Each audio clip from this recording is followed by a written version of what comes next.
আসসালামু আলাইকুম। আন্তর্জাতিক সর্বশেষ আপডেট সংবাদে আপনাকে স্বাগতম। শুরুতেই জানিয়ে দেব সংবাদ শিরোনাম। রুশ হামলায় বিধ্বস্ত ইউক্রেনের জ্বালানি অবকাঠামো, বিদ্যুৎ বিচ্ছিন্ন লাখ লাখ মানুষ। জানিয়ে দেব গাজায় ইসরায়েলের বোমা পড়ছেই এক পরিবারে 9 জন নিহত। এরপরে জানিয়ে দেব আন্তর্জাতিক অপরাধ আদালতের রায়ের বিরুদ্ধে আপিল করবে ইসরায়েল। সর্বশেষ জানিয়ে দেব কয়েক মাসের মধ্যে আলোচনায় বাধ্য হবে ইউক্রেন, পাবে না বেহাত অঞ্চল। এতক্ষণ শুনছিলেন সংবাদ শিরোনাম, এবারে বিস্তারিত। রুশ হামলায় বিধ্বস্ত ইউক্রেনের জ্বালানি অবকাঠামো, বিদ্যুৎ বিচ্ছিন্ন লাখ লাখ মানুষ। ইউক্রেনের জ্বালানি বিদ্যুৎ অবকাঠামোতে রুশ মিসাইল এবং ড্রোন আক্রমণের ফলে দেশটিতে কয়েক লাখ মানুষ বিদ্যুৎহীন হয়ে পড়ছেন। ইউক্রেনের জ্বালানি মন্ত্রী হারমান এই কথা জানিয়েছেন। গতরাতে দেশটির জ্বালানি বিদ্যুৎ অবকাঠামো একাধিক মিসাইল এবং ড্রোন হামলার আক্রমণের শিকার হয়েছেন। কয়েকটি অঞ্চলে বিস্ফোরণের খবর পাওয়া গেছে, যার মধ্যে খার্কিভ, লুটস্কো এবং ওডেসাও রয়েছে। ইউক্রেনের আঞ্চলিক কর্মকর্তারা বলেছেন, লাভিভ অঞ্চলে 5,23,000, পশ্চিম রিভনের অঞ্চলে 2,80,000 এবং পোল্যান্ডের সীমান্তবর্তী উত্তর পশ্চিম ভলিন অঞ্চলে 2,15,000 মানুষ বিদ্যুৎহীন অবস্থায় রয়েছে।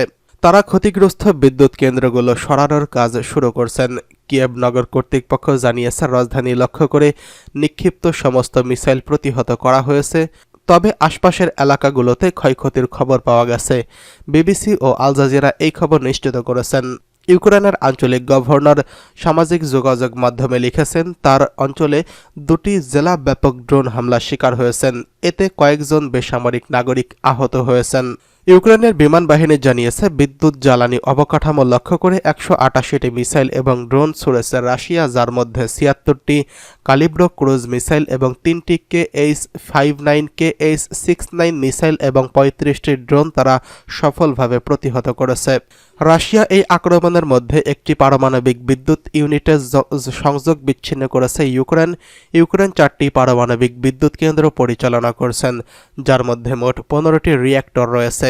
এদিকে রাশিয়ার প্রতিরক্ষা মন্ত্রণালয় দাবি করছে, তাদের আকাশ প্রতিরক্ষা ব্যবস্থা গতরাতে 25টি ইউক্রেনীয় ড্রোন ধ্বংস করছে। এর মধ্যে 14টি ড্রোন দক্ষিণের ক্রাসনোদর অঞ্চলে, 6টি ড্রোন পশ্চিমাঞ্চলীয় ব্রায়ানস্ক অঞ্চলে, 3টি ড্রোন ক্রিমিয়া অঞ্চলে এবং 2টি ড্রোন দক্ষিণের রোভস্ত অঞ্চলে ধ্বংস করা হয়।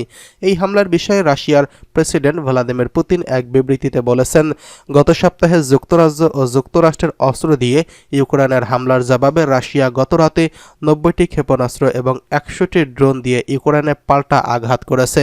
তিনি বলেছেন, রাশিয়ার হামলার লক্ষ্যবস্তু এমনভাবে নির্বাচন করছে যেগুলো কিয়েভের সিদ্ধান্ত গ্রহণ কেন্দ্র হিসেবে ব্যবহৃত হতে পারে। এদিকে গাজায় ইসরায়েলের বোমা পড়ছেই এক পরিবারে 9 জন নিহত। গাজা উপত্যকার আবাসিক ভবন, সরকারি স্থাপনা এবং অবকাঠামো লক্ষ্য করে হামলা চালাচ্ছে ইসরায়েলি বাহিনী। নুসৈরাত শরণার্থী শিবিরে ইসরায়েলি হামলায় এক পরিবারের 9 জন প্রাণ হারিয়েছেন। মধ্য গাজার দেইর আল বালাহ থেকে আল জাজিরার সাংবাদিক হানি মাহমুদ বলেন, বৃহস্পতিবার ইসরায়েলি স্থল সেনারা একটি অভিযান চালাচ্ছেন। এর লক্ষ্য নেট জারিম করিডর প্রসারণ করা। করিডরটি গাজার 6.5 কিলোমিটার অর্থাৎ 4 মাইল দীর্ঘ একটি পথ, যা গাজার উত্তর অংশকে দক্ষিণের অংশ থেকে বিচ্ছিন্ন করছে। মাহমুদ বলেন, ইসরায়েলি বাহিনী অবশিষ্ট আবাসিক ভবন ধ্বংস করতে হামলা চালাচ্ছে। তাদের দাবি, এসব ভবন ফিলিস্তিনি যোদ্ধারা পর্যবেক্ষণ কেন্দ্র হিসেবে ব্যবহার করছে। উত্তর গাজার ইসরায়েলি যুদ্ধ বিমানগুলো হামলা চালাচ্ছে। বেইত লাহিয়া শহরে অবশিষ্ট আবাসিক ভবনগুলোতে হামলা চালানো হচ্ছে। 4 জনের প্রাণ গেছে বলে জানিয়েছেন তিনি। উপত্যকার দক্ষিণ দিকে বৃহস্পতিবার সকালে হামলায় অন্তত 4 জন প্রাণ হারিয়েছেন।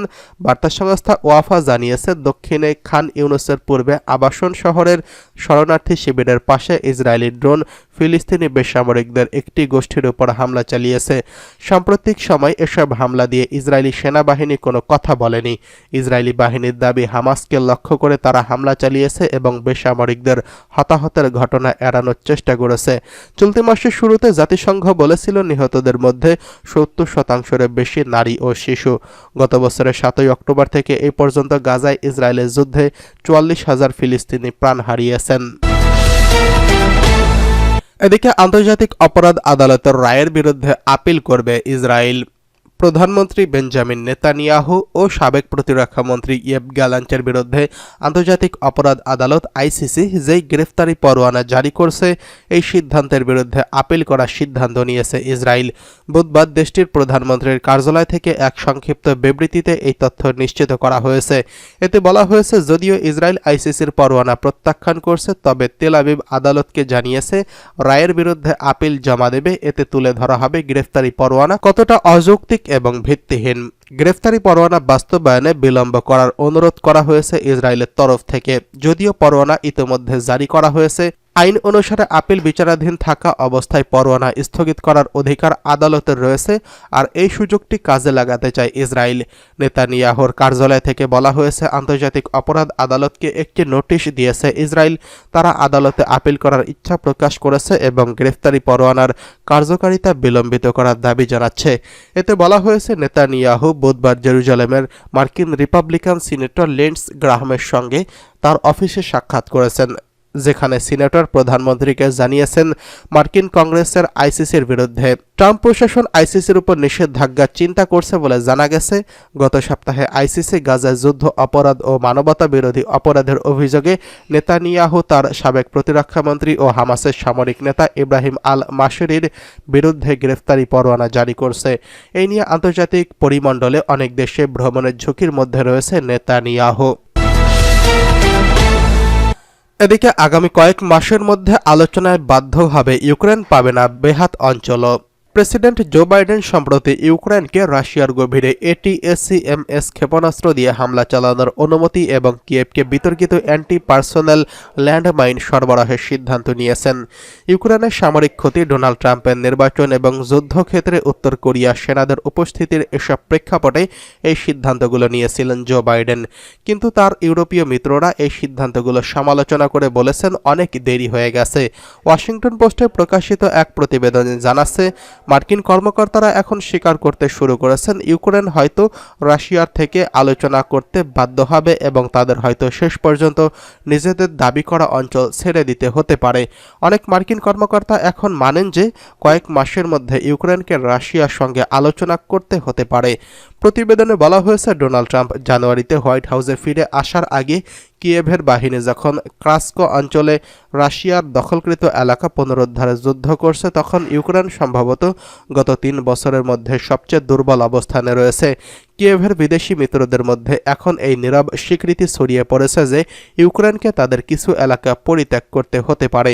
রুশ ভূখণ্ডে ইউক্রেনকে আমেরিকার ক্ষেপণাস্ত্র ব্যবহারের অনুমতি এবং নিষিদ্ধ ল্যান্ডমাইন সরবরাহ করার অন্যতম কারণ ছিল রাশিয়ার সাথে সম্ভাব্য আলোচনা শুরু করার মাঝে সমঝোতার জন্য ইউক্রেনকে শক্তিশালী অবস্থানে রাখা। ইউক্রেনের নেতা ভ্লাদিমির জেলেনস্কি রাশিয়ার কাছে কোনো এলাকা ছেড়ে দিতে অস্বীকৃতি জানিয়েছেন। ইউক্রেনের নেতারা অভিযোগ করেছেন, এরকম উন্নত অস্ত্র যদি প্রথম থেকে সরবরাহ করা হতো তবে তাদের যুদ্ধ ক্ষমতা অনেকই বেড়ে যেত। তবে বাইডেনের কর্মকর্তারা এটি মেনে নিয়েছেন যে ট্রাম্প ইউক্রেনকে আর সহায়তা প্রদান করবেন না।